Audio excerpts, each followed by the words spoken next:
Brought to you by Unienzyme.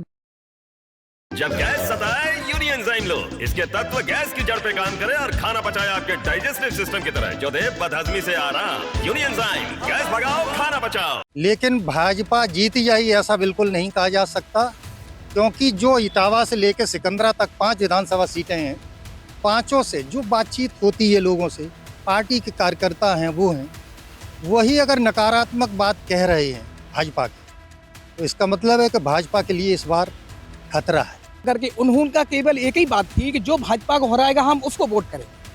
तो कुल मिला के इटावा लोकसभा सीट पर दलितों का वोट बहुजन समाज पार्टी को न जा करके उस समाजवादी पार्टी को चला गया। वो है निजीकरण। जनता ने चुनाव लड़ा है ये, इसलिए मतदाता जो है घर से निकला, बीएलओ उनको पर्ची दे गया और सीधे सीधे मतदान स्थल पर जाकर। इस बार क्या माना जाए कि भारतीय जनता पार्टी के लिए जीत आसान नहीं है जो पिछली बार रही? उत्तर प्रदेश में 7 चरण के चुनाव हो चुके हैं और इटावा लोकसभा सीट बड़ी चर्चा का विषय में है।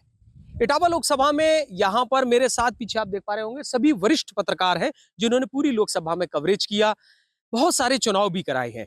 क्या अनुभव है, क्योंकि एग्जिट पोल आ रहा है और कौन जीत रहा है, कौन हार रहा है, यह सब समझने की कोशिश करेंगे। मेरे साथ वो सभी पत्रकार अपने विचार साझा करेंगे, उन्होंने क्या देखा और क्या लगता है कि किसकी हार और किसकी जीत होने वाली है। सर, क्या नाम है आपका और क्या लग रहा है कि इस बार लोकसभा में कौन जीत रहा है, कौन हार रहा है? देखिए, नाचीज को खादिम अब्बास कहते हैं और जहाँ तक इटावा लोकसभा का संबंध है तो यहाँ चुनाव कश्मकश में है, चुनाव फंसा हुआ है। यहाँ भारतीय जनता पार्टी और समाजवादी पार्टी में नेक टू नेक लड़ाई है। अब सवाल उठता है कौन जीतेगा कौन हारेगा, वो तो ईवीएम में भाग कैद हो गया है। जहाँ तक हमारा मानना है, इस चुनाव में जनता ने खुद दिलचस्पी ली है, उसे वोट डालने के लिए मनाया नहीं गया। क्या माना जाए कि इस बार कांटे की टक्कर है? क्या भाजपा या सपा या बसपा कौन है दो?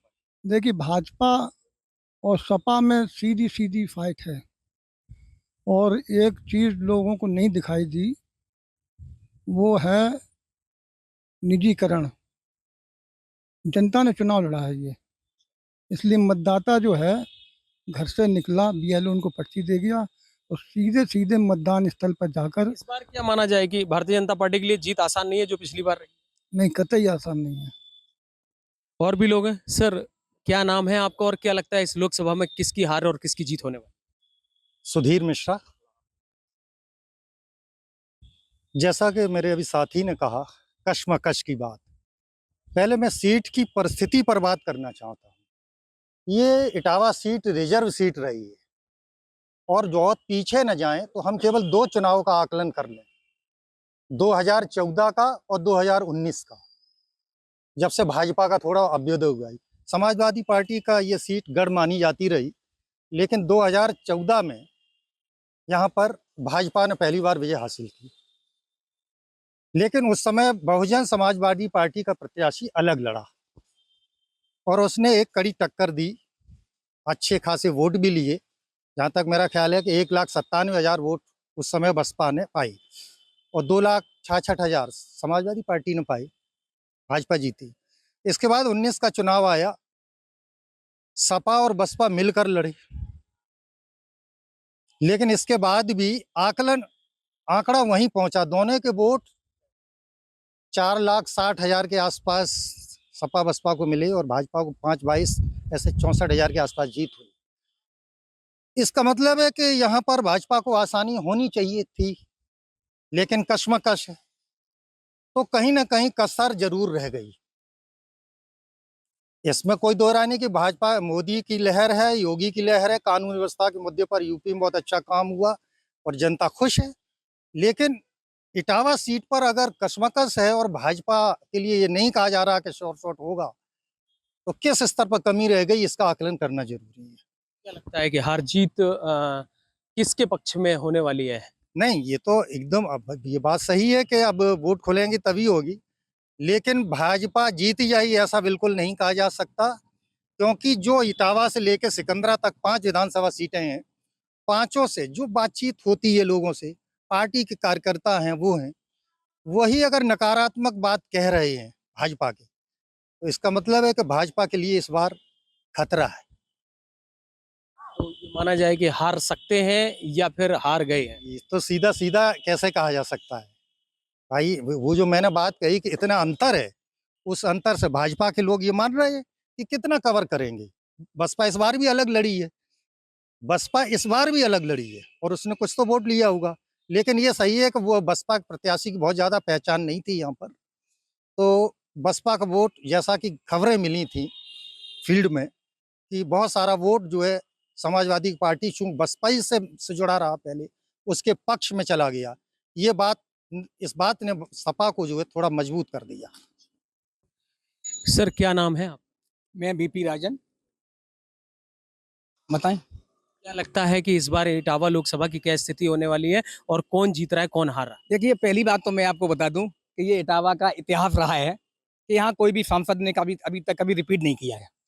पहला कॉलम तो यह है कि अभी तक किसी भी सांसद ने यहाँ से रिपीट नहीं किया है। दूसरी बात जो है वो देखने को ये आ रही है कि बहुजन समाज पार्टी का जो वोट था, दलितों का जो वोट था, और ऐसी उम्मीद थी कि बसपा को वोट जाएगा। ऐसी बहन जी का भी तर्क है कि हमारा वोट कहीं नहीं गया, लेकिन अब की बार दलित वोटों ने न तो बहन जी पे भरोसा किया, न किसी और की बातों में आकर के। उन्होंने केवल एक ही बात थी कि जो भाजपा को हराएगा हम उसको वोट करेंगे। तो कुल मिला के इटावा लोकसभा सीट पर दलितों का वोट बहुजन समाज पार्टी को न जाकर के वो समाजवादी पार्टी को चला गया। तो इससे चांसेस ये है कि वो क्या नाम, समाजवादी पार्टी जीत की ओर जा रही है। क्या नाम है सर? रवि बघेल। क्या लगता है कि इस बार कौन हार रहा है? ये तो वोट खुलने के बाद ही पता चलेगा कौन हार रहा है कौन जीत रहा है, लेकिन टक्कर है और मार्जिन कम होगा हार जीत का, क्योंकि प्रचार का तरीका बदला है। लोग छोटे छोटे झंडे, बैनर, कोई एक्टर नहीं दिखाई दिया, ये अंतर रहा। और आदमी बोलना नहीं चाहता, कोई वोटर बोलना नहीं चाहता इसलिए।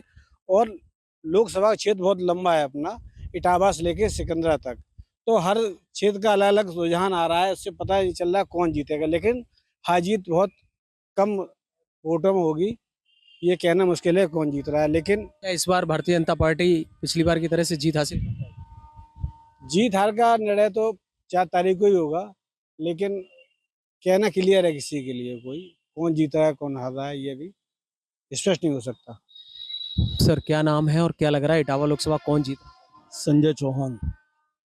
देखिए, जितने भी साथियों ने कहा कि इसका फैसला तो 4 जून को ही पता चलेगा, ये बिल्कुल सत्य है।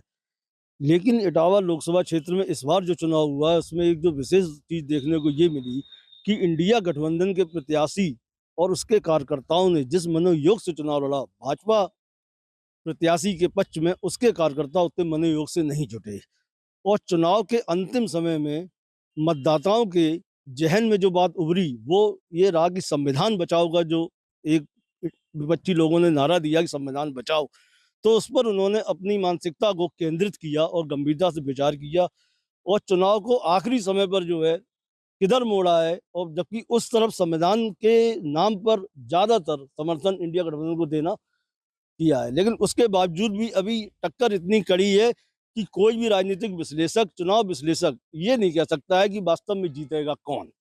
लेकिन जीतेगा जो भी जीतेगा, हमारा बस सिर्फ एक ही कहना है, 2 बातें, कि जिस मनोयोग से भाजपा को लड़ना चाहिए था उसके कार्यकर्ताओं ने वो मनोयोग अपने जो है प्रत्याशी के पक्ष में नहीं दिखाया। लेकिन इंडिया गठबंधन के प्रत्याशियों ने इस बार समाजवादी पार्टी का जो घटक था हमारे यहाँ, उसके लिए समाजवादी पार्टी कार्यकर्ताओं ने जी जान से जुटकर जिस तरीके की कैंपेन की प्रत्याशी के लिए, तो उससे जो है उसके जीत की प्रबल संभावनाएं तो काफी बड़ी हैं। लेकिन भाजपा के लिए एक असमंजस की पैदा स्थिति ये हो गई कि जो पिछले चुनाव में कहा गया था बिल्कुल एक तरफ, ऐसा इस बार नहीं है। देखिए, जितने भी वरिष्ठ पत्रकार हैं सबने जो एक लंबे समय से चुनाव कवरेज करते रहे हैं, इस बार इटावा की लोकसभा कांटे की टक्कर बता रहे हैं। कहीं ना कहीं ये मानते हैं कि भारतीय जनता पार्टी के कार्यकर्ताओं ने अपने प्रत्याशी के पक्ष में उस तरह से प्रचार नहीं किया।